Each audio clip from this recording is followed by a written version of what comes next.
Hi, I'm Kavalden, and welcome to another installment of Kavalden's Comic Review. I'd like to apologize a little in advance. Sorry that this review is a little late than what I normally do, since I'm going back to my old style of doing things. I should have had the review up maybe Thursday. Basically, I went to go see X-Men First Class on Thursday with some friends, and then Friday I had some at a personal event I had to go to. But hopefully enough, I'm going to give my thoughts on X-Men First Class in a separate review. I'll probably put the link up right after this, and we'll go from there. So, basically, I have 3 comics today. Mostly 2 of them are Deadpools. I'll be talking about Deadpool 38. I'll also be talking about the first release of Deadpool, Fear Itself. And, of course, I always seem to pick a comic that's sort of different, something different. From the company of, actually, I've never actually heard of this company, Zenescope. I never personally seen any, I've seen their stuff around, but I've never actually read any of their comics until now. Zenescope, Fly, number 1. So, let's go into it with Deadpool 38. After my last review, I have to say this one does kind of pick up a little better in humor than it did in the last one, because I have to say the last one was very dark to me, and considering enough that, considering, like I said, the whole suicide thing for Deadpool, and it was very dark to me, in my opinion, and not as funny. This one actually kind of picks up on the humor a little, and I like that. Let's see here. Basically enough, he decided, Deadpool wants to commit suicide. Of course, Deadpool can't do that because of his healing factor. So he believes that pissing off the Hulk will probably be the only thing he can do to actually succeed in doing so. So he can finally be with the only woman that seems to ever love him the most, which is Death. And like I said, I don't know how this is going to work, because if you remember from previous episodes of Deadpool, if I remember correctly, I think a certain someone with a golden gauntlet and some jewels kind of prevented him from actually ever being dead.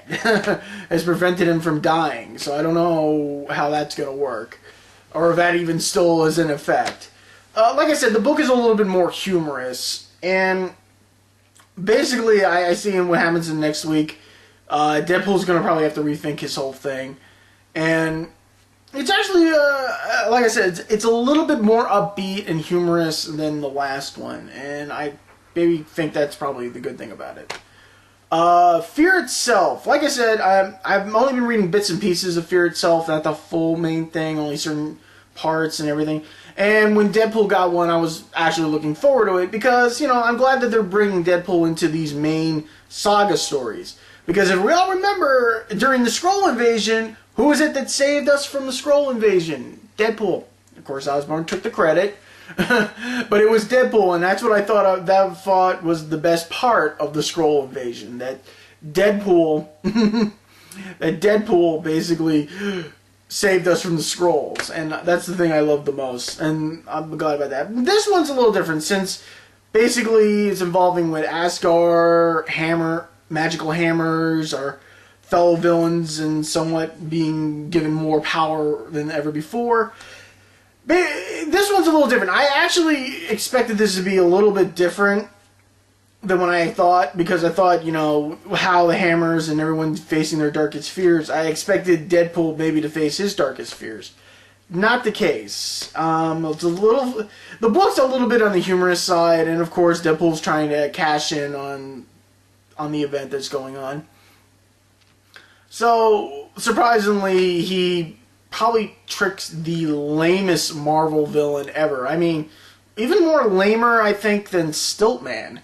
And, of course, basically, this is actually a 3-part issue, and hopefully this will be funny. And, it is humorous in some way, but, I gotta say that even Deadpool put a little effort and more effort into this than normal. And like I said, we'll see how the rest of the book goes.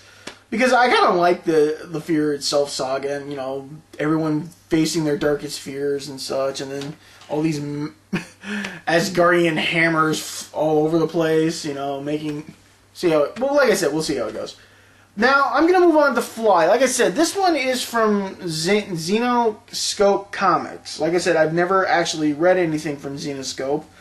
Mostly enough, if you may have seen their stuff at comic book stores, they're the ones who do the Grimm fairy tale comics where, yeah, I guess they make Little Red Riding Hood and Snow White look all provocative and everything. This one is called Fly. Now, the thing is, at first, when I was reading this, I actually started thinking this was like that Uma Thurman movie where my ex-girlfriend's a superhero or something. I don't know. I don't know. It starred one of the Wilson brothers. Probably the less funny one. Which one's the less funny one? So yeah, and somehow reading along this, I guess this book has to deal with addiction, or something like that. But like I said, I think this is only like a 2-part series, and if the cover doesn't look too good, this is the I have cover B. This is like they drew so many covers for this comic, and they wrote C. There's like there's the main three covers, and then all the other retail comic covers and everything, and this is B, and this is the best I could find on it. And I don't know, I guess this book is dealing with addiction, despite the fact that we have a guy who has, I guess his ex-wife or something now has superpowers, and he decided to leave her because basically, well, you chose superpowers over me. And I guess it's a little hard to say. It seems like an interesting read. The cover itself, the artistry in the covers are very nice, and I guess like I said, this seems more like that Uma Thurman film to me. So that's it for tonight. So that's it. See how the rest of the week goes. Let's see here. 15th. Oh, geez, that's only one comic of Deadpool's coming out on the 15th, and that's Deadpool. Actually, Deadpool Max #9. I'm actually looking forward to seeing what they're going to do in that one. Oh God, because yeah, I wonder what's her name's going to be dressing up as this time. But yeah, then Deadpool 39 on the 22nd. Yeah, and go for there. Okay, yeah, that's basically it. Like I said, I'm going to do a separate video on my thoughts on X-Men First Class and see how that goes. And I'll see you guys next week. Alright, bye.